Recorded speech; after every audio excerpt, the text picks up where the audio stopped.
দুধ খাও না, দাঁড়া, মুখে লেগে আছে দুধ। বাচ্চা ছেলে মুখ ভালো করে। সাবধানে যাস বাড়িতে, আর কান্না করিস না।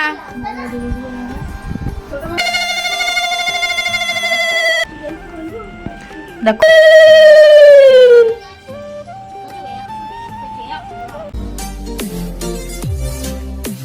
হ্যালো বন্ধুরা, good morning, welcome back to my another videos. তো ভিডিওর প্রথমে তোমরা সকলে জানাও যে কেমন আছো তোমরা। আসলে এতটাই ব্যস্ত ছিলাম কটা দিন ধরে যে তোমাদের সঙ্গে ঠিকঠাক করে ভিডিও শেয়ারই করতে পারিনি। তো চলো বন্ধুরা, আজকে ভিডিওটা আমি এখান থেকেই স্টার্ট করছি।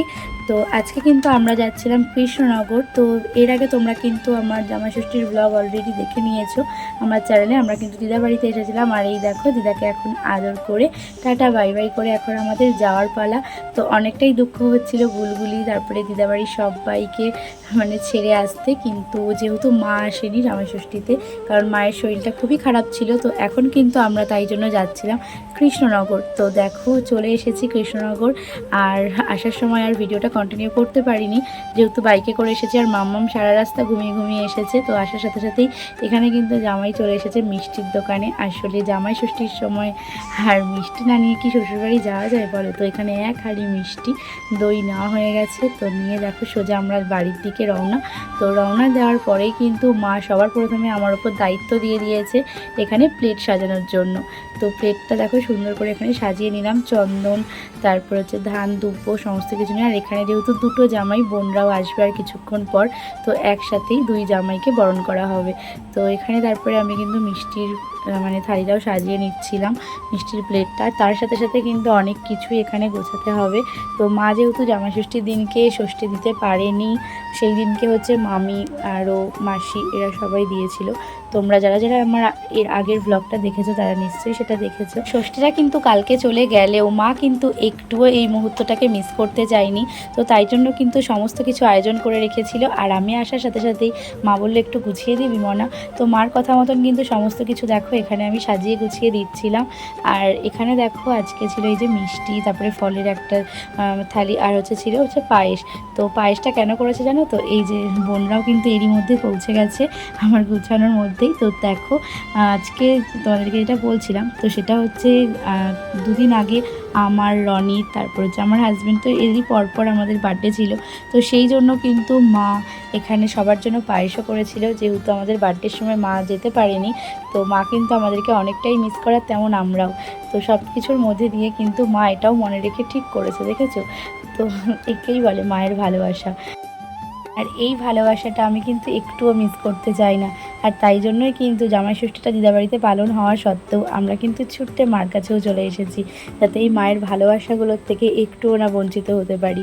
তো মানে জামাইষষ্ঠীর রীতি নিয়ম এগুলো কিন্তু থাকবেই, কিন্তু এই যে মায়ের যে টান, মায়ের কাছে আসা, মায়ের মুখটা দেখলেই যে কতটা শান্তি লাগে সেটা আর কি আলাদা করে বলবো বলো। তো চলো বন্ধুরা দেখতে থাকো এখানে জামাইষষ্ঠীটা মা কত সুন্দর করে পালন করেছিল।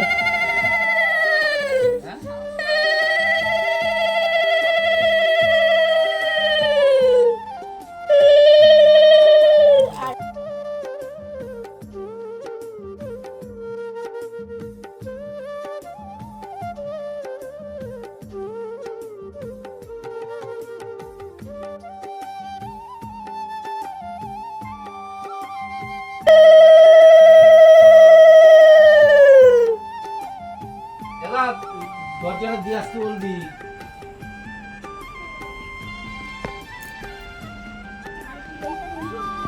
দা কত ক্লিয়ার, আর আমারটা দেখো।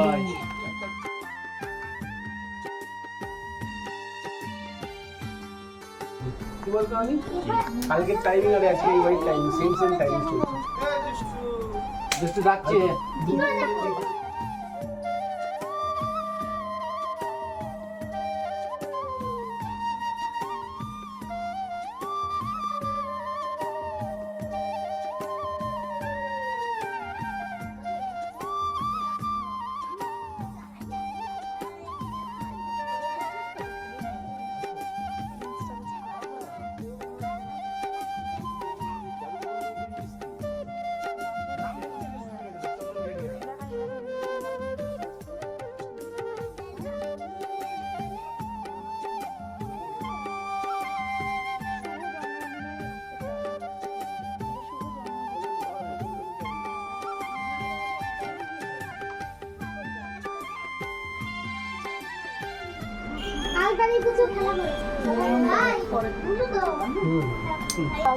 দুধ খাও। তাই বলবো। বাচ্চা ছেলে। হ্যাঁ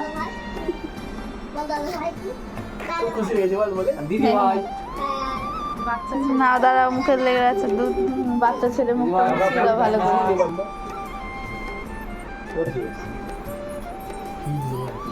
বাবা একটু মনে মনে খুশি হচ্ছে কি এখন বুঝতে পারছি না। খুশি হচ্ছে দেখে লাইট লাগিয়েছিস কি ওটা ভিড়বে? নে লাইটটা দিয়েছে দেখছি।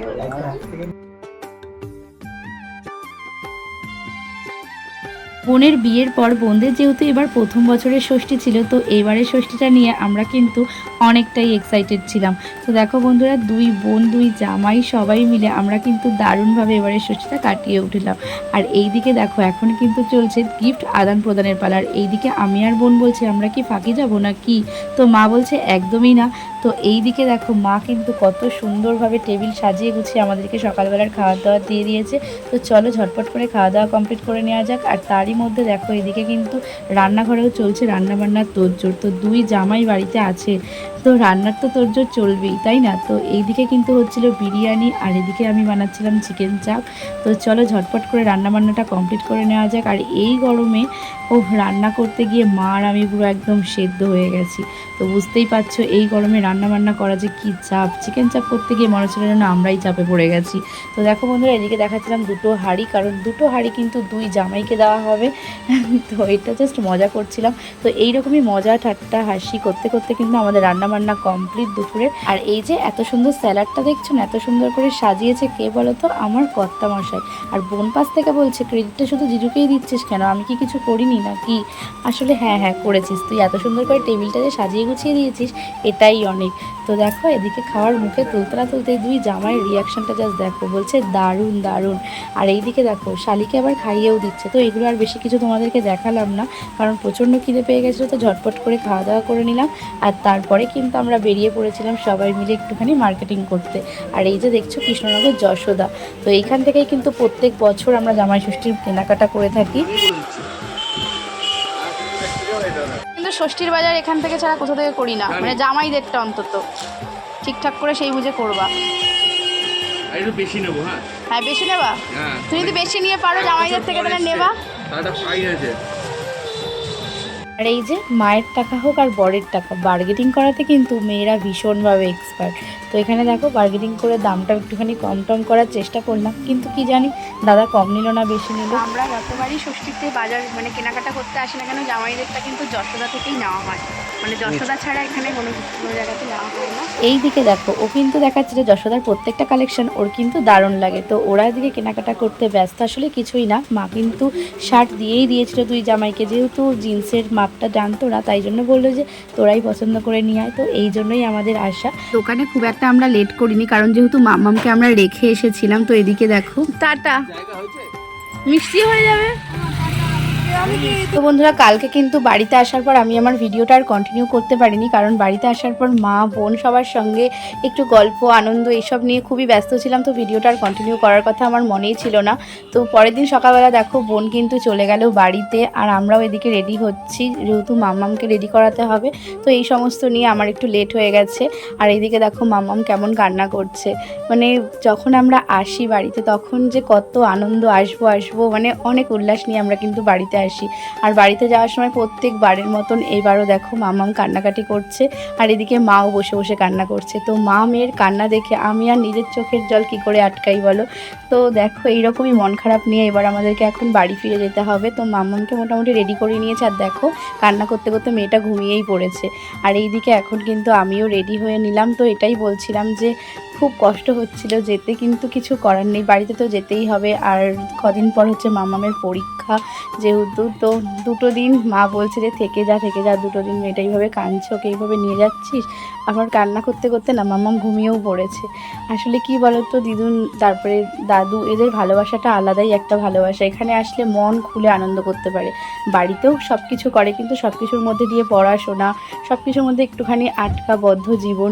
তো এখানে আসলে একদম খোলামেলা সব কিছু ছেড়ে ছুড়ে মানে একটা আলাদাই একটা আনন্দ। মামাবাড়ির মজাটাই কিন্তু আলাদা প্রত্যেকটা বাচ্চার কাছেই। আমরাও যেমন ছোটোবেলায় করতাম, তো বাড়িতেও ঠাম্মা দাদুর সঙ্গে খুবই আনন্দ করে, কিন্তু তবুও এখানে একটা আলাদাই আনন্দ মামাবাড়িতে। আর বলে না কথায় আছে মামাবাড়ির আবদার, তো এখানে দেখো মাকে জড়িয়ে ধরে কিভাবে ঘুমাচ্ছে, একটু একটু করে তাকাচ্ছে, বলছে আমি যাব না, আমি যাব না। তো মাও খুবই কান্নাকাটি করছিল, কিন্তু কিছু করার নেই, ওই যে বাড়িতে তো যেতেই হবে, এটাই হয়তো মেয়েদের জীবন। তো চলো বন্ধুরা, দেখো এখানে পুরো রেডি। আর যেহেতু রাস্তায় প্রচণ্ড ধুলোবালি, এদিকে দেখো মাস্ক পরে নিয়েছি, মাম্মামকেও পরিয়ে নিয়েছি। তো চলো সবাইকে টাটা বাই বাই করে এবার বেরোনোর পালা।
আমার বাড়ি ফেরার পথে যেহেতু পরে মামা বাড়ি, তো মামা বাড়িতে সবার সঙ্গে একবার আসার পথে দেখা করে নিলাম। আর মামা তো এদিকে কিছুতেই মাম্মামকে ছাড়বে না। তো বন্ধুরা, আজকে ভিডিওটা আমি এখানে এন্ড করছি। তোমাদের যদি ভালো লেগে থাকে তাহলে লাইক কমেন্ট শেয়ার, আর যারা নতুন রয়েছে তারা চ্যানেলটাকে সাবস্ক্রাইব করে বেল আইকনটাকে প্রেস করে দিও। তো চলো টাটা বাই বাই, দেখা হচ্ছে নেক্সট কোনো ইন্টারেস্টিং ব্লগ ভিডিওর সঙ্গে। ততক্ষণের জন্য তোমরা সুস্থ থেকো, ভালো থেকো, love you all and tata bye bye, take care.